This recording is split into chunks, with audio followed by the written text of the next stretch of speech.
Messieurs les ministres, Mesdames, Messieurs les collaborateurs des ministres, chers collègues,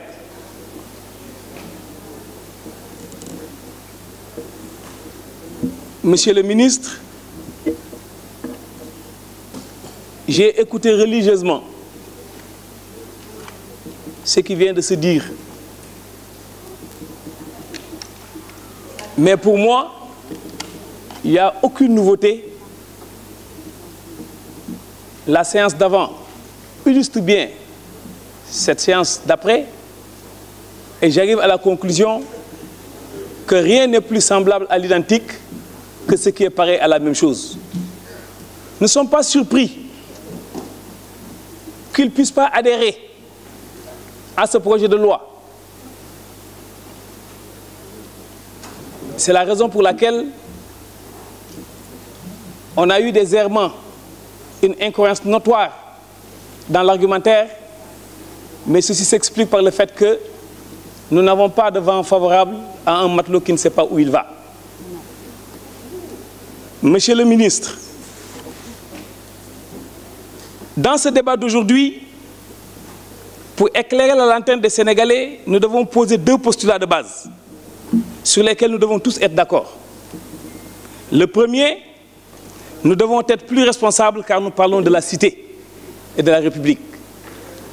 La deuxième, c'est qu'il faudrait accepter au moins que le gouvernement est l'émanation de la volonté du président de la République, clé de voûte des institutions. Alors, comment voulez-vous refuser au président de la République ce dont la Constitution lui donne droit? Mes chers collègues, si le président procède d'une saisine de l'Assemblée nationale pour être légaliste, de grâce que la passion aveugle et l'audace imprudente ne vous rendent pas anarchiste. Vous n'avez pas besoin de vous singulariser. Vous êtes déjà assez singulier. Vous devez savoir que l'État, en effet, est l'instrument le plus puissant que les sociétés humaines ont inventé pour organiser et prendre en charge leur devenir historique. Si l'opposition veut changer la configuration politique, elle doit absolument conquérir le pouvoir d'État. Soyez conscients que seule la maîtrise de l'appareil d'État confère la capacité de changer le mode de gouvernance d'une société.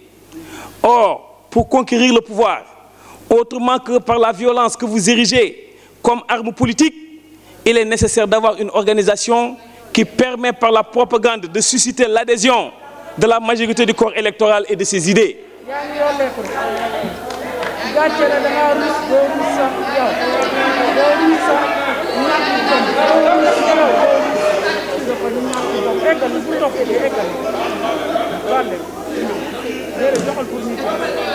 Monsieur le Président, dans la mesure où il a refusé d'attacher son tablier pour ne pas écouter les vérités premières, je m'en arrête là.